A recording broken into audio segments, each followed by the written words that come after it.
नमस्कार मित्रांनो, श्री स्वामी समर्थ.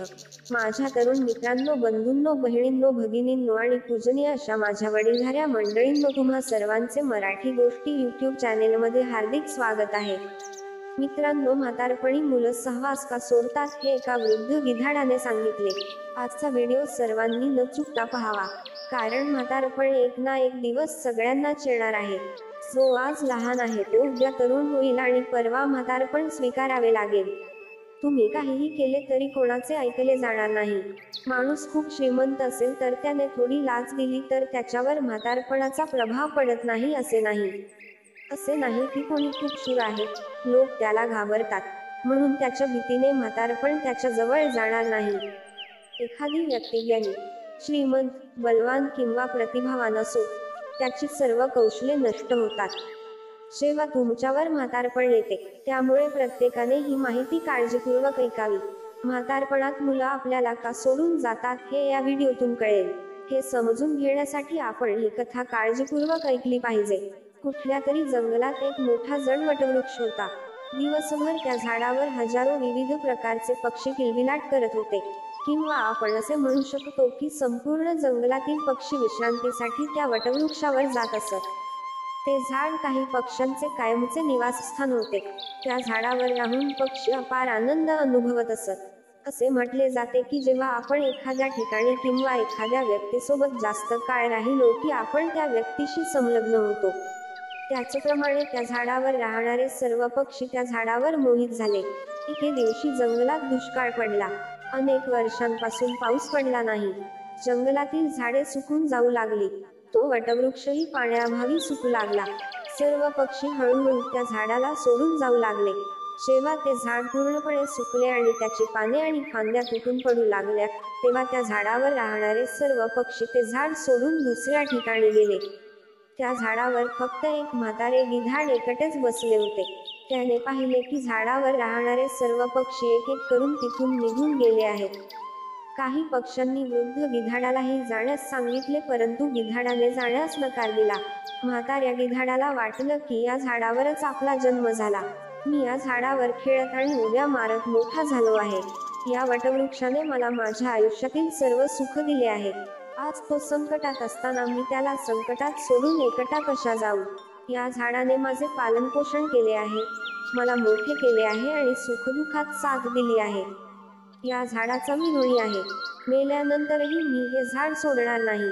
ते लोक खूप स्वार्थी असतात जे म्हातारपणात आई वडिलांना सोडून परदेशात सुखी जीवन जगतात. धिक्कार असो त्या मुलांचा जे म्हातारपणी आई वडिलांना साथ देत नाही. विचार करा, तुम्ही असहाय असताना तुमच्या पालकांनी तुम्हाला सोडून दिले होते का? तुम्ही आजारी पडल्यावरही ते तुम्हाला सोडून कुठेतरी गेले होते का? जेव्हा तुमचे कोणाशी भांडण झाले आणि तुम्ही संकटात सापडलात तेव्हा तुमच्या आई वडिलांनी तुम्हाला एकटे सोडले का? जेव्हा त्यांना काही चांगले खाण्याची इच्छा झाली तेव्हा त्यांनी कधी तुम्हाला सोडून ती गोष्ट एकट्याने खाल्ली का? आज ते म्हातारे झालेत आणि तुम्ही त्यांचा तिरस्कार करू लागलात का? त्याने तुमच्यासाठी खूप काही केले. तुम्ही त्यांच्यासाठी इतकंही करू शकत नाही की त्यांच्या वृद्धापकाळाचा आधार व्हावा. मित्रांनो, वृद्ध गिधाडाने मरेपर्यंत झाड न सोडण्याची शपथ घेतली. आणखी काही दिवस गेले आणि झाड पूर्णपणे जीर्ण झाले. मग तिला चावू लागली, पण तरीही गिधाडाने त्याला सोडले नाही. दिवसा तो अन्न गोळा करण्यासाठी थोडा भटकत असे आणि संध्याकाळी त्याच वाळलेल्या झाडावर येऊन बसायचा. असेच बरेच दिवस गेले. त्याला सोडून दुसऱ्या जागी गेलेल्या पक्ष्यांना वाटले की गिधाड काका अजूनही त्याच वाळलेल्या झाडावर बसले आहेत. आपण सर्वांनी मिळून त्यांच्याकडे का जात नाही आणि त्यांना पटवून आमच्याकडे का आणत नाही? असा विचार करून काही पक्षी म्हाताऱ्या गिधाडाकडे गेले आणि त्याला आपल्यासोबत येण्याची विनंती केली. ते म्हणाले, गिधाड काका, या वाळलेल्या झाडावर कुठे बसता? या झाडाचे आयुष्य संपले आहे. मेलेल्यांसोबत मरण्यात कुठे शहाणपण आहे? असे म्हणतात की तो सजीवांमध्ये सर्वश्रेष्ठ आहे. ज्या देशात धर्माची हानी होत नाही तो देश श्रेष्ठ आहे, जिथे कुटुंब सांभाळता येते. हे झाड पूर्णपणे जीर्ण झाले आहे. दिमक रात्रंदिवस त्याचा नाश करत आहे. कधीतरी तो वाऱ्याच्या जोरदार झुळकाने पडेल. मग कुठे जाणार? शत्रू, ऋण, अग्नी आणि रोग या चारही गोष्टी वेळीच दाबून टाकाव्यात, असे विद्वानांचे म्हणणे आहे. ज्याने स्वतःचे समाधान केले नाही तो मृत्यूशिवाय मारला जातो. त्याचप्रमाणे तुम्हीही हे झाड सोडून सुखाच्या ठिकाणी तुमचा निवास करावा. मित्रांनो, सर्व पक्ष्यांच्या समजुतीनंतरही म्हातारे गिधाड ते झाड सोडायला तयार नव्हते. तो म्हणाला, बंधूंनो, हे झाड माझ्या आईवडिलांसारखे आहे. माझ्या आईवडिलांनी मला जन्म दिला आणि मला या झाडावर सोडले. त्याच्या जाण्यानंतर मी या झाडावर खेळत मोठा झालो आहे. जीवनातील सर्व सुख मला या झाडावर मिळाले आहे. या झाडावर मी बालपणापासून ते वृद्धापकाळापर्यंतचा प्रवास केला आहे. आता या कठीण काळात मी त्याला कसे सोडणार, हा माझा सर्वात मोठा स्वार्थ असेल. भक्त, सेवक आणि शरणागत व्यक्ती जो आपला आहे असे म्हणतात, या लोकांनी संकटसमयीही त्याग करू नये. जो त्यांना संकटात सोडतो तो फार मोठे पाप करतो, आणि ज्याने त्याचे चांगले पालनपोषण केले आहे आणि ज्याने त्याला जाड आणि पातळ करून सोडले नाही अशा आपल्या आई वडिलांना सोडून जाणारा तो घोर अपराध करतो. ती मुले माणसाच्या रूपात कधीच जन्म घेत नाहीत. गिधाड म्हणाले, मी मरेपर्यंत या झाडावर राहील, तुम्ही लोक इथून निघून जा. गिधाडाचे शब्द ऐकून सर्व पक्षी निराश होतात. ते परत जातात. तोच एक पक्षी काहीतरी बोलू लागला, भाऊ, या म्हाताऱ्या गिधाडाबरोबरच त्याची बुद्धीही वेडी झाली आहे. म्हणूनच त्याला आमचं समजावणं आवडत नाही. दुसऱ्या दिवशी पुन्हा काही पक्षी त्याला समजावायला आले, पण गिधाडाने पुन्हा जाण्यास नकार दिला. यावेळी सर्व पक्षी आपापल्या घरी परतले नाहीत, तर ते थेट इंद्राकडे गेले आणि त्याला सर्व कथा सांगितली. हे भगवान, आपण राहत असलेल्या जंगलात अनेक वर्षांपासून पाऊस पडलेला नाही. संपूर्ण जंगल पाण्याने विरहित आहे. झाडे सर्व सुकून गेले आहेत. जंगलातील सर्व प्राणी जंगल सोडून दुसऱ्या ठिकाणी गेले आहेत. पण खेदाची गोष्ट म्हणजे आपण ज्या वटवृक्षावर राहत होतो त्याच वटवृक्षावर एक वृद्ध गिधाडही राहत होते. आम्ही आलो, पण गिधाडाला ते वटवृक्ष सोडून कुठेही जायचे नव्हते. झाड सुकून जर्ज झाले आहे, तो कधीही पडू शकतो. आम्ही त्यांना समजावायला गेलो, पण तरीही ते झाड सोडायला तयार नव्हते. मरेपर्यंत हे झाड सोडणार नाही असे ते सांगत होते. म्हणूनच हे देवा, तुम्ही स्वतः जाऊन त्यांना समजावून सांगा. कदाचित तुमचं म्हणणं तो मान्य करेल. इंद्राने पक्ष्यांची विनंती मान्य केली आणि इंद्रदेव त्या पक्ष्यांसह वनात गेले आणि वृद्ध गिधाडाला समजावू लागले, हे गिधाडांच्या राजा, मी देवराज इंद्र तुला समजावायला आलो आहे. हे झाड अत्यंत जीर्ण अवस्थेत पोहोचले आहे. त्याच्या फांद्या सुकून कुजल्या आहेत. सावलीसाठी एक सुक पानही उरलं नाही आणि तू सुद्धा खूप म्हातारा झाला आहेस. जर हे झाड एखाद्या दिवशी पडले तर तुमचा मृत्यू होऊ शकतो.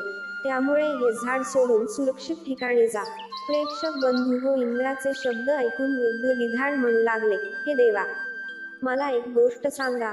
माझा जन्म झाला तेव्हा माझे आईवडील मला या झाडावर सोडून स्वर्गात गेले. मी असहाय असताना या झाडाने माझे पालनपोषण करून मला मोठे केले.